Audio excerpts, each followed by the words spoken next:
now, just before we will deal with the omnibus on Indian residential school survivors, we will present a short video of our guest speaker, Pierre Poilievre, leader of the Conservative Party.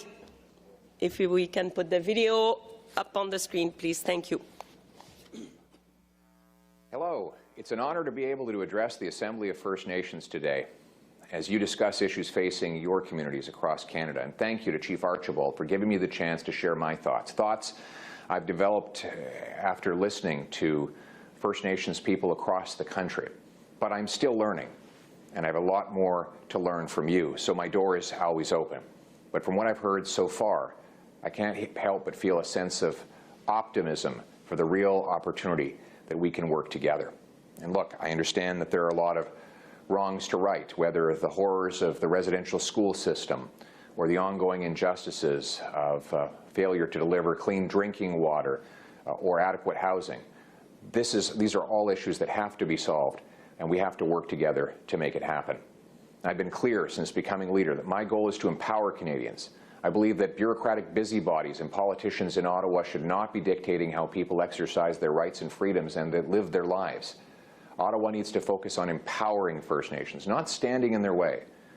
In saying this, I'm reminded of the words of Chief Joseph, who said, "Let me be a free man, free to travel, free to stop, free to work, free to trade where I choose, free to choose my own teachers, free to follow the religion of my fathers, free to talk, think, and act for myself."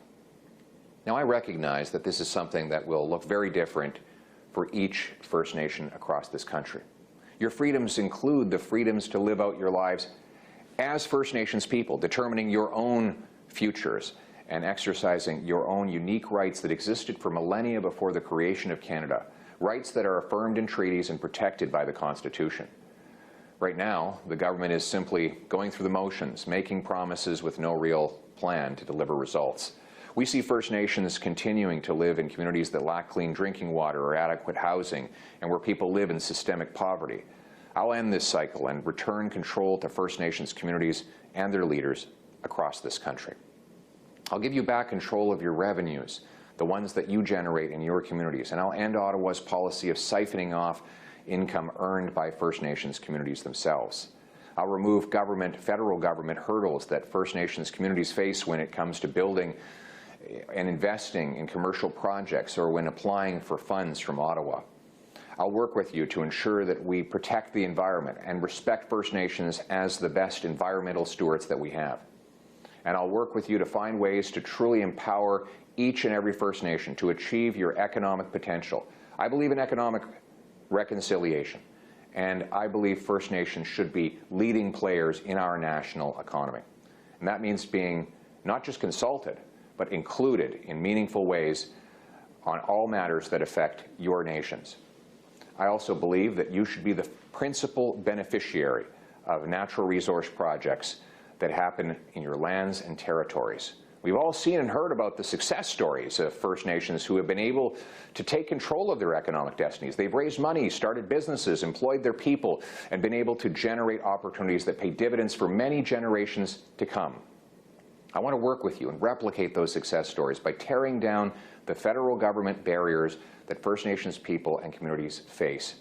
I want to make it easier for your communities to get out from under the paternalistic Indian Act where you so choose.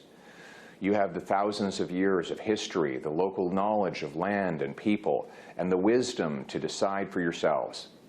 In closing, I want to reiterate my goal: to stand beside you and work to build a true nation-to-nation relationship, to truly empower First Nations across this country and unlock the potential that we know that you can all achieve by taking control of your futures. So let's go forward and build that relationship together. I look forward to many more days of listening and learning so that we can achieve these goals. Thank you.